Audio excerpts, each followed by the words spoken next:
Happy Black History Month, y'all. Sitting here.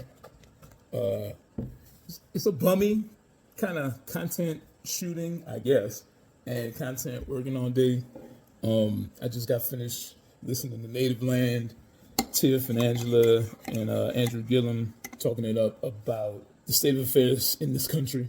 And I was getting riled up. Angela was dropping some for real truth, and we love her. Sitting here waiting for my coffee to boil up, and I wanted to talk about some stuff. I don't know. On my heart was just about like Brian.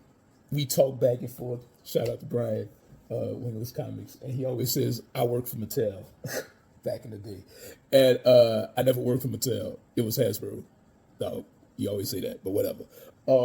So people sometimes inquire about that. They be asking, like, how did you even get that? Like, lowly freelancer from New Orleans. And I don't know, it was crazy. Back in the day, this coffee about to boil up, but let me get that.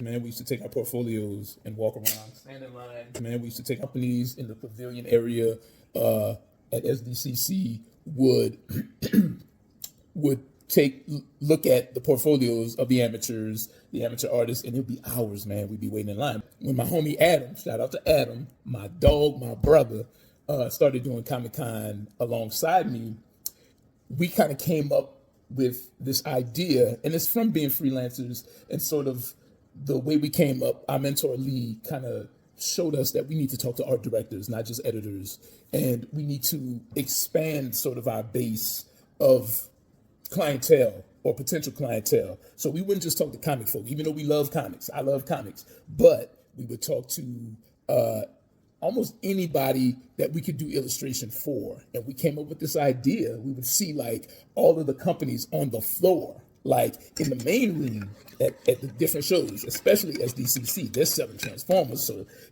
G.I. Joe, Hasbro is out there. They're selling Magic the Gathering, you know what I'm saying, for Wizards of the Coast guys. And all the different toy companies and all the different game companies. It's the big show. So a lot of times, I think, hopefully artists know this now, but back in the day, I didn't know that a lot of the art directors, when you work for the company, they're sending you out to promote the games or to show off the games too. So the people who pitch these games and then end up finally creating these games are also the people pitching the games on the floor. So Adam and I had the idea to go down on the floor and just straight up ask, yo, are there any art directors here today? So the thing that's kind of crazy and the thing that's kind of is like, I don't know, inside baseball kind of thing is, as a black man looking for work on the floor, when I would do it alone, I would get way less traction than I would get when I was with Adam. Adam's a white guy. Again, my brother, my homie, but it is what it is. We live in America. So when Adam would show up, we would send Adam in first because we knew that they would take him just a tad bit more serious, maybe even more than a tad bit. And when he would present himself to them, they would tell us, come back with our portfolios, and we would set up a meeting with the art directors. I'd come in tow, you know what I'm saying? And they would meet with me as well. And that is how we sort of got our foot in the door at a place like Hasbro or Mattel, Brian.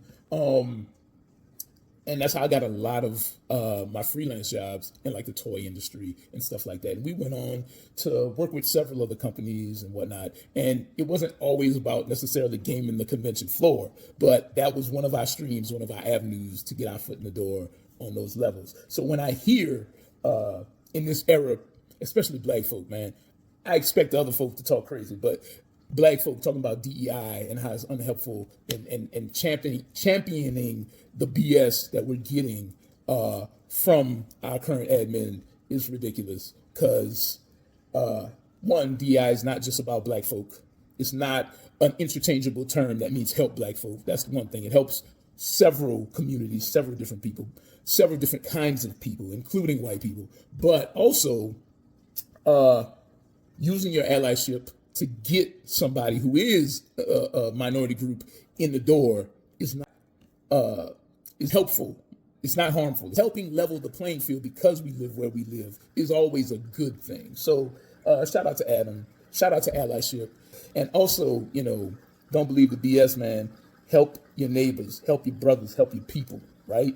And go on and do good work. So, I just had that on my heart. You know what I'm saying? I'm about to go drink this coffee, about to get to work. Let's get to work. And look for our Kickstarter coming soon. One Nation, Arc One, Omnibus. Go holler at us on Kickstarter. Hit that notify link. We coming. Peace out.